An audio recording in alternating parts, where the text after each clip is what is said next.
بعد فاعوذ باللہ من الشیطان الرجیم بسم اللہ الرحمن الرحیم اینما تکونوا یدرککم الموت ولو کنتم فی بروج مشیدہ آمنت باللہ صدق اللہ العظیم وصدق رسولہ النبی الکریم ونحن علی ذلک لمن الشاہدین والشاکرین والحمد للہ رب العالمین۔ محبت کے ساتھ حضور کی بارگاہ میں درود پاک کا نذرانہ مل کر پیش کر لیجیے۔ الصلاۃ والسلام علیک یا رسول اللہ، الصلاۃ والسلام علیک یا حبیب اللہ، الصلاۃ والسلام علیک یا نبی اللہ وعلی آلک واصحابک یا نور اللہ۔ صلو علی الحبیب صلی اللہ تعالی علی محمد صلی اللہ تعالی علیہ وسلم۔ حضرت محترم، قرآن کریم فرقان حمید کی آیت مبارکہ میں نے آپ احباب کے سامنے پڑھنے کا شرف حاصل کیا ہے۔ اللہ تبارک و تعالی سے دعا ہے کہ مجھے حق اور سچ بیان کرنے اور ہم سب کو حق سن کر اس پر عمل کرنے کی توفیق عطا فرمائے۔ اللہ تبارک و تعالی نے جو آیت مبارکہ میں نے پڑھی ہے، اس کے اندر ارشاد فرمایا اینما تکونوا یدرککم الموت ولو کنتم فی بروج مشیدہ۔ فرمایا کہ تم جہاں کہیں بھی ہو موت تمہیں آ کر رہے گی۔ تم جہاں کہیں بھی ہو موت تمہیں آ کر رہے گی۔ وَلَوْ كُنْتُمْ فِي بُرُوجٍ مُشَيَّدَةٍ، فرمایا کہ اگرچہ تم کسی مضبوط قلعوں میں بھی کیوں نہ گھس جاؤ، لیکن موت جب وقت لکھا ہے، جو ٹائم ٹیبل لکھا ہے، جو گھڑی لکھی ہے، تو فرمایا کہ وہ ایک سیکنڈ نہ آگے نہ پیچھے، اسی وقت اسی لمحے اور اسی ٹائم موت آ کر رہے گی۔ فرماتے ہیں کہ حضرت سیدنا عثمان غنی رضی اللہ تعالی عنہ آپ قبر کو دیکھ کر رویا کرتے تھے۔ سیدنا عثمان غنی رضی اللہ تعالی عنہ وہ صحابی رسول ہیں کہ جب میرے اور آپ کے نبی علیہ الصلوۃ والسلام نے جنگ تبوک کے حوالے سے مال طلب فرمایا، تو اس وقت حضرت سیدنا عثمان غنی کھڑے ہوئے، عرض کرتے ہیں یا رسول اللہ صلی اللہ علیہ وسلم 100 اونٹ ماں ساد و سامان۔ حضور نے دوبارہ اعلان فرمایا، پھر حضرت عثمان غنی کھڑے ہوئے، عرض کرتے ہیں یا رسول اللہ صلی اللہ علیہ وسلم 200 اونٹ ماں ساد و سامان۔ پھر تیسری مرتبہ میرے اور آپ کے نبی علیہ الصلوۃ والسلام نے اعلان فرمایا، تو تیسری مرتبہ بھی سیدنا عثمان غنی کھڑے ہوئے۔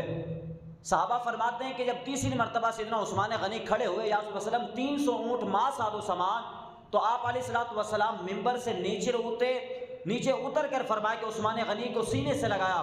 سینے سے لگانے کے بعد فرمایا رب تجھے جنت میں داخل فرمائے گا، رب تجھے جنت میں داخل فرمائے گا۔ وہ سیدنا عثمان غنی رضی اللہ تعالی عنہ فرمایا کہ جب قبر کو دیکھا کرتے تھے تو زار و قطار رونا شروع ہو جاتے۔ جس طرح ماں اپنے بچے کی جدائی میں روتی ہے، بچہ ماں کی جدائی میں روتا ہے بلک بلک کر، فرمایا کہ اس طرح سیدنا عثمان غنی رضی اللہ تعالی عنہ قبر کو دیکھ کر رویا کرتے تھے۔ صحابہ عرض کرتے ہیں کیوں اس طرح روتے ہیں؟ حالانکہ مردے پر آپ اتنا نہیں روتے جتنا قبر کو دیکھ کر روتے ہیں، وجہ کیا ہے؟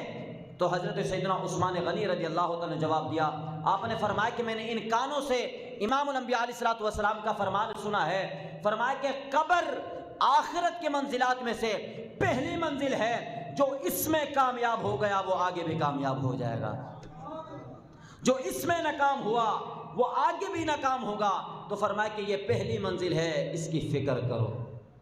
2 گز کے اندر جب تجھے سلا دیا جائے گا، نہ اس کے اندر کھڑکی ہوگی نہ دروازہ ہوگا، ہاں اگر نیک اعمال قبر میں لے کر جائے گا، جنت سے کھڑکی کھول دی جائے گی، ٹھنڈی ہوائیں آتی جائیں گی۔ فرماتے ہیں کہ جلیل القدر تابعی بزرگ حضرت سیدنا حسن بصری رحمۃ اللہ تعالی علیہ، آپ کے بارے میں آتا ہے کہ آپ اپنے گھر سے باہر کھڑے ہوئے تھے۔ فرماتے ہیں کہ ایک جنازہ آپ کے قریب سے گزرا، تو حضرت سیدنا حسن بصری رحمۃ اللہ تعالی علیہ فرماتے ہیں کہ میں بھی اس جنازے کے پیچھے چل پڑا۔ فرمایا چھوٹی سی بچی، تو فرمایا کہ رو رو کر اپنے باپ سے پکار رہی ہے، باپ سے فریادیں کر رہی ہے، فرمایا کہ تڑپ کر رو رہی ہے کہ اور یہ کہتی ہے کہ ابا جان آج تو مجھ پر جو وقت آیا ہے اس سے پہلے مجھ پر کوئی کبھی اس طرح کا وقت نہیں آیا۔ آج جو مجھ پر وقت آیا ہے اس سے پہلے اس طرح کا وقت مجھ پر کبھی نہیں آیا۔ فرماتے بیٹا تم پر وہ وقت نہیں بلکہ تیرے باپ پر وہ وقت آیا ہے جو اس سے پہلے کبھی نہیں آیا تھا۔ فرماتے ہیں کہ دوسرا دن ہے، حضرت حسن بصری رحمۃ اللہ تعالیٰ فرماتے ہیں کہ پھر میں نے دیکھا کہ وہ بچی روتی ہوئی قبرستان کی طرف جا رہی ہے۔ دوسرا دن ہے، بچی روتی ہوئی تڑپتی ہوئی قبرستان کی طرف جا رہی ہے۔ حضرت حسن بصری رحمۃ اللہ تعالیٰ فرماتے ہیں کہ میں دوبارہ پیچھے چل پڑا، دوبارہ اس بچی کے پیچھے چل پڑا، اور فرماتے ہیں کہ جب بچی تھی چھوٹی سی، اب بچی کو کیا پتا، فرمایا کہ باپ کی محبت تھی، باپ کی محبت تھی۔ اب بچی آگے جا رہی ہے، روتی ہوئی جا رہی ہے۔ فرمایا کہ جب قبرستان میں پہنچی، قبر کے ساتھ لپٹ کر چمٹ کر رو رو کر کیا کہتی ہے، کہتے کہ ابا جان کل رات تو گھر میں چراغ میں نے جلایا تھا، نہ جانے آج قبر میں چراغ کس نے جلایا ہوگا۔ ابا جان کل رات آپ کے بسترا میں نے بچھایا تھا، نہ جانے آج بسترا کس نے بچھایا ہوگا۔ اے ابا جان کل رات آپ کے ہاتھ پاؤں سر میں نے دبائے تھے، نہ جانے آج کس نے دبائے ہوں گے۔ ابا جان کل پانی جب آپ نے طلب کیا تھا میں دوڑ کر آئی تھی، میں نے پانی آپ کی خدمت میں پیش کیا تھا، نہ جانے آج پانی کس نے آپ کو پلایا ہوگا۔ باپ سے رو رو کر بلک بلک کر یہ باتیں کر رہی ہے بچی قبر پر جا کر۔ تو فرمایا کہ حضرت حسن بصری رحمۃ اللہ تعالیٰ علیہ بچی کے ہاتھ سر پر شفقت کا ہاتھ پھیرتے ہوئے فرماتے ہیں بیٹا یہ سوال نہ کرو بلکہ باپ سے یہ سوال کرو کہ ابا حضور یہ بتائیں کہ کفن سلامت ہے یا نہیں ہے۔ باپ سے یہ سوال کرو کہ ابا حضور کفن سلامت ہے یا نہیں ہے۔ ہم نے قبر میں آپ کو سلایا تھا، آپ کا چہرہ قبلے کی طرف کیا تھا، آج چہرہ قبلے کی طرف ہے یا گھما دیا گیا ہے، اور کفن سلامت ہے یا نہیں ہے، اور جسم سلامت ہے یا نہیں ہے۔ اور فرمایا کہ اسی طرح کے سوال کر، اور فرمایا کہ یہ بھی پوچھ کہ ابا حضور کہیں آپ کی قبر میں سانپ بچھو تو مسلط نہیں کر دیے گئے۔ آنکھیں رو رو کے سجانے والے، آنکھیں رو رو کے سجانے والے، جانے والے نہیں آنے والے۔ فرمایا کہ بے وفا دنیا پہ مت کر اعتبار، تو اچانک موت کا ہوگا شکار۔ موت آ کر رہے گی یاد رکھ، جان جا کر رہے گی یاد رکھ، اور تو اگر 100 سال بھی جی لے قبر میں قیامت تک تنہا رہے۔ اور فرمایا کہ جب فرشتہ موت کا چھا جائے گا پھر بچا تجھ کو نہ کوئی پائے گا۔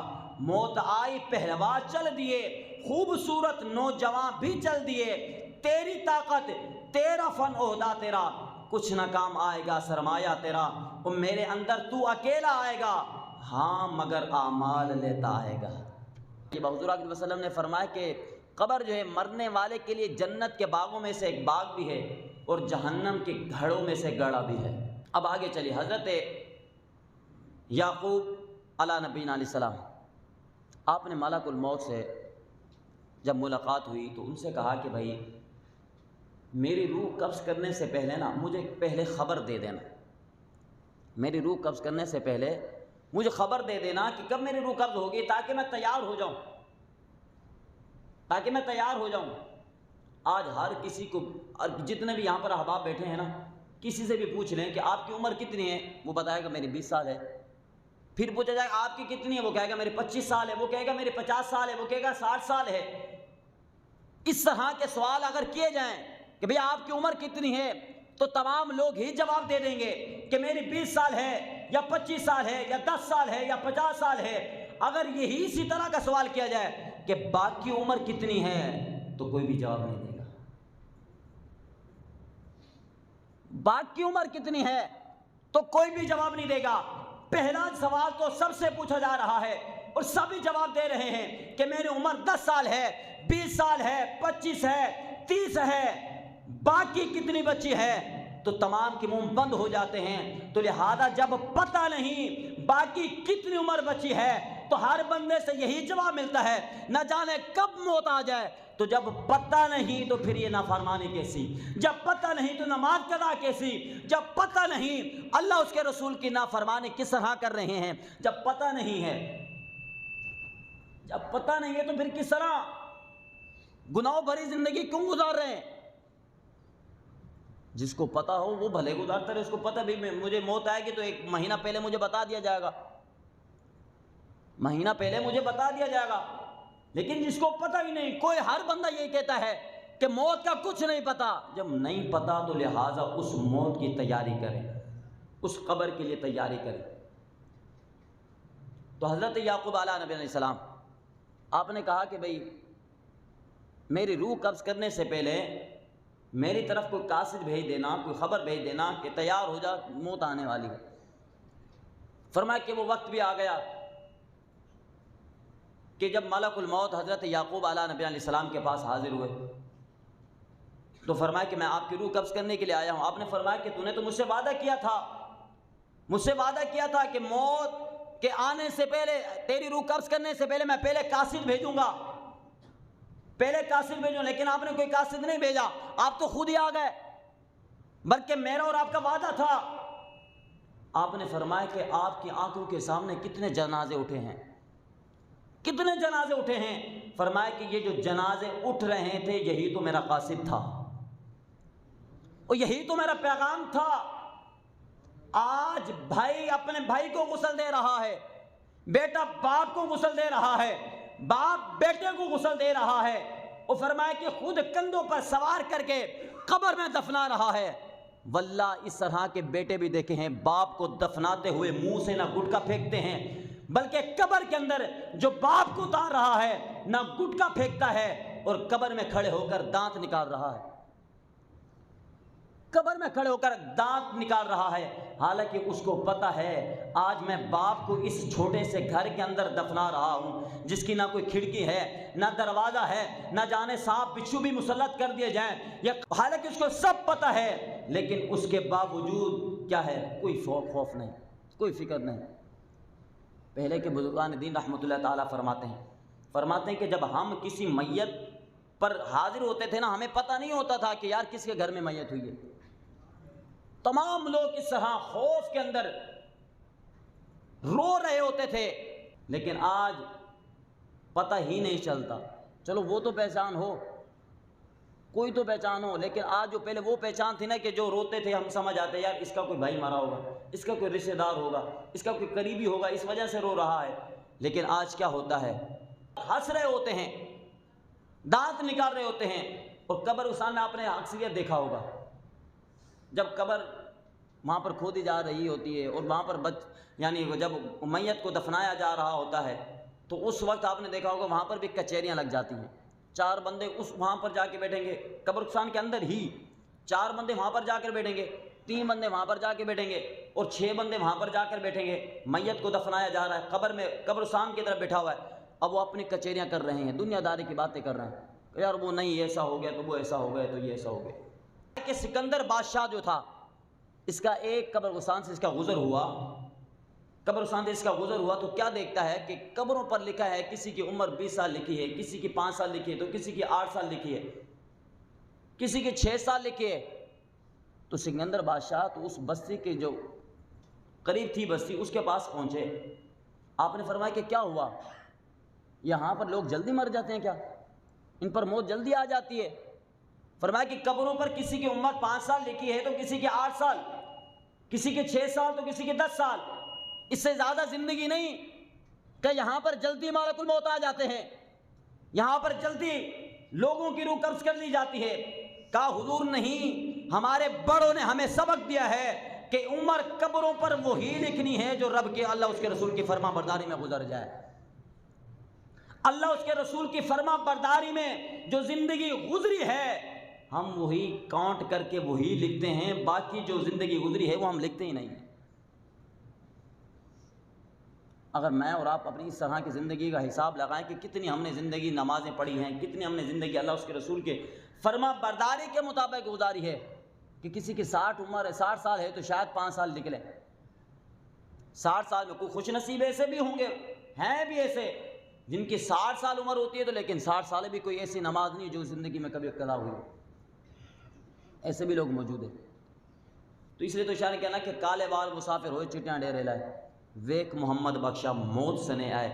اور ایک اور شاعر کیا کہتے ہیں، فرمایا کہ کوئی پلیا ناز نخریاں وچ، کوئی گرم ریت تے تھل چلیا، کوئی بھول گیا مقصد آون دا، کوئی کر کے مقصد حل چلیا.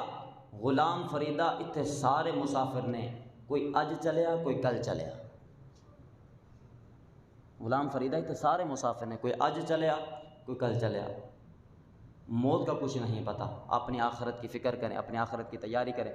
اللہ پاک سے دعا ہے ہم نے جو سنا ہم سب کو عمل کرنے کی توفیق عطا فرمائے.